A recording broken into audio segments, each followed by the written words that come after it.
Imagine a bustling Roman city, full of life, commerce, and art, suddenly frozen in time. This isn't a fantasy, it's the incredible, true story of Pompeii. Nestled in the shadow of the mighty Mount Vesuvius in Italy, Pompeii was a thriving city in the Roman Empire. Its streets were paved, its homes were adorned with stunning frescoes, and its people lived out their daily lives, completely unaware of the catastrophe looming over them. In the fateful year of 79 AD, Mount Vesuvius erupted with unimaginable force. It didn't just spew lava, it unleashed a massive cloud of hot ash, pumice, and gas that soared miles into the sky. For the residents of Pompeii and the nearby town of Herculaneum, it was an apocalyptic event. The sky turned black, and a rain of volcanic material began to fall, burying everything and everyone in its path. In a matter of hours, Pompeii vanished from the face of the earth, entombed under a thick blanket of ash. It was a tragedy of immense proportions, a city wiped off the map. For nearly 1,700 years, Pompeii lay forgotten, a lost city preserved in a volcanic time capsule. Its story was reduced to a legend, a brief mention in ancient texts. It wasn't until the 18th century, in 1748, that explorers accidentally rediscovered it.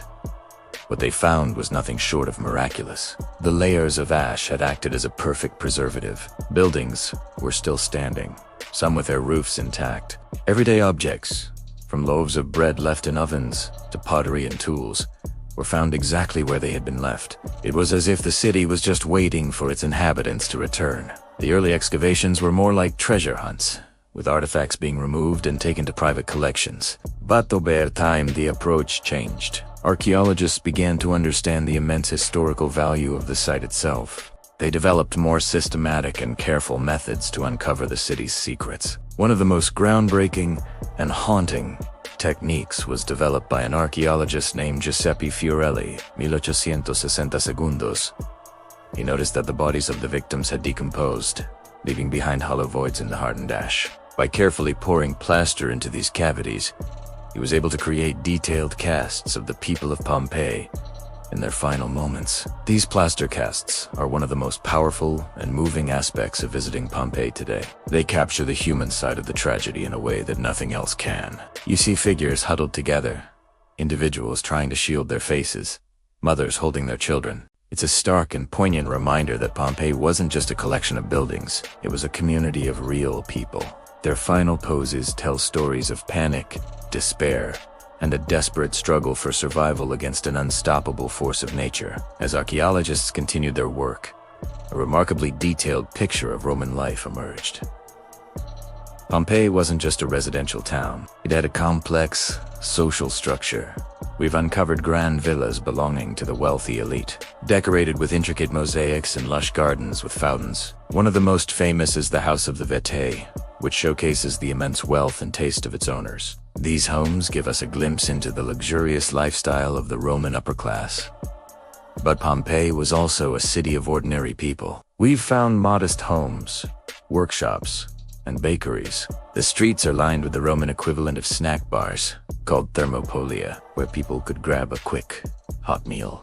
Inscriptions and graffiti found on the walls tell us even more. We see everything from political campaign slogans and advertisements for gladiator games to personal messages and love poems. It's like reading a social media feed from 2,000 years ago, giving us an unfiltered look into their thoughts, concerns, and sense of humor.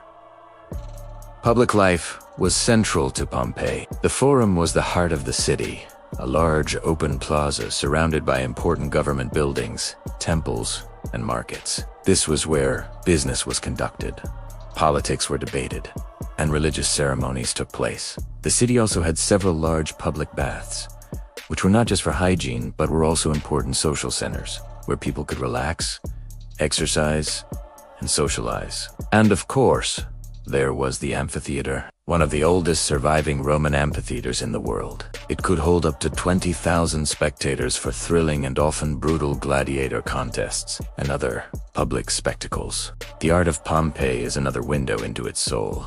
The walls of homes and public buildings are covered in vibrant frescoes depicting scenes from mythology, daily life, and nature. These paintings show an incredible level of skill and artistry. Similarly, the intricate mosaic floors found throughout the city are masterpieces of design and craftsmanship, turning simple floors into stunning works of art. This abundance of art shows how deeply beauty and culture were woven into the fabric of everyday Roman life. Today, Pompeii is a UNESCO World Heritage Site and one of the most visited archaeological sites in the world. Millions of tourists walk its ancient streets every year, stepping back in time to witness a world that was so suddenly and completely preserved. But the story of Pompeii is not over. Believe it or not, about a third of the city still remains buried, waiting to be excavated.